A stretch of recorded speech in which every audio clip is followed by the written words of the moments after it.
Congressman Ken Buck. Mr. Buck, thank you for joining us this morning. Do you have a candidate? I do not. I am not going to support anybody until the conference figures out spending. It was one of the issues with Kevin McCarthy was there were a number of promises made. We've got to come together over a spending number and then start looking at the candidate who's going to get us there.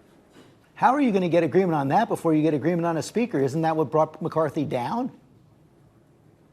No, I think what we're going to what brought Kevin McCarthy down, first of all, is he made a number of promises to a number of different groups. And when the time came, the continuing resolution, he could not deliver on those promises. And so we had more than 90 Republicans vote against his continuing resolution that he put on the floor.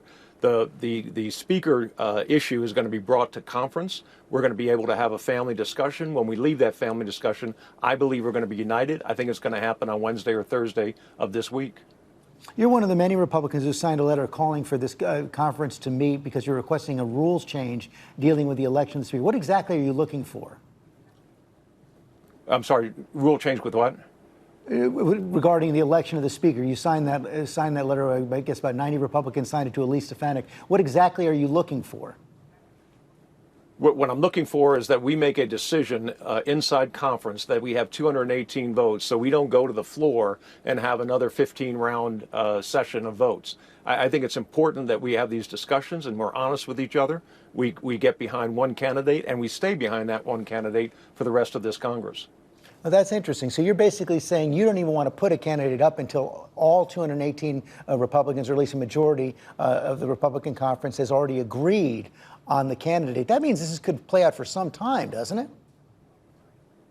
Well, it's better to play out in private where the cameras aren't on and we don't have people trying to get attention over certain issues than it is going out on the floor and having a series of debates.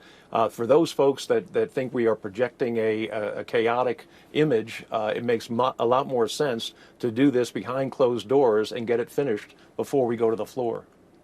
It's pretty clear that the Democrats, at least in the Senate, are not going to, in the House and certainly in the Senate, are not going to agree to the kind of spending numbers you're talking about. Does that mean we're heading toward another government shutdown in about a month?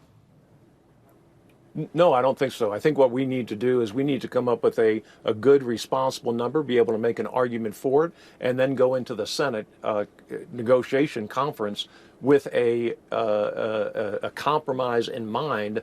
But we have to start where we believe the lowest possible number for discretionary spending is. What happens if the House Republicans cannot agree on a candidate by midweek? Well, then we'll agree on a candidate by the end of the week, or we'll agree on a candidate over the weekend. I think we lock the doors and we have very limited bathroom breaks and food breaks and make sure we get the job done. Your former colleague Liz Cheney has spoken out against Jim Jordan because of his involvement in January 6th. Here's what she said. Let's listen. Jim Jordan was involved, was part of the conspiracy in which Donald Trump was engaged as he attempted to overturn the election. Should that be a factor in this election? Well, both Jim Jordan and Steve Scalise voted to decertify the electors. I don't know that it's going to be a very big factor at all. I think the factor, George, is that we continue to perpetuate a lie about the 2020 election being stolen, that we talk about the January 6th events as an unguided tour of the Capitol, that we are pretending that the people who assaulted police officers and destroyed federal government property are political prisoners. That hurts our ability and credibility to move forward with the American people and tell the American people that we have a serious issue with spending. We, as Republicans, can do a better job securing our border. We know how to deal with inflation. We can deal with the crime issue in our cities. That's the problem I think we have when we continue to perpetuate the myths that we're perpetuating.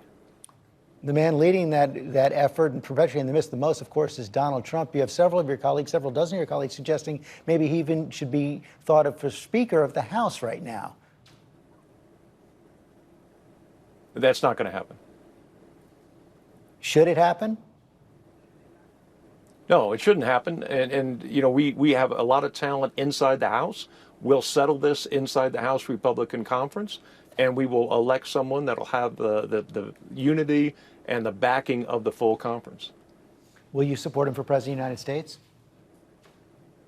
I will support the Republican nominee for President of the United States because I am so concerned about what President Biden has been doing and where the Democrat Party is taking this country. Even if he is convicted of one of the 4 felonies he's been charged with? I have said I don't believe a convicted felon should be a president of the United States. So I believe that my fellow Republicans will not will nominate a convicted felon for the position. We have a lot of good candidates running for the Speaker. I think they've done great in the debates, and I think that when it comes time for us to make that decision to elect a new president, we will not be electing a convicted felon. Ken Buck, thanks very much for your time this morning.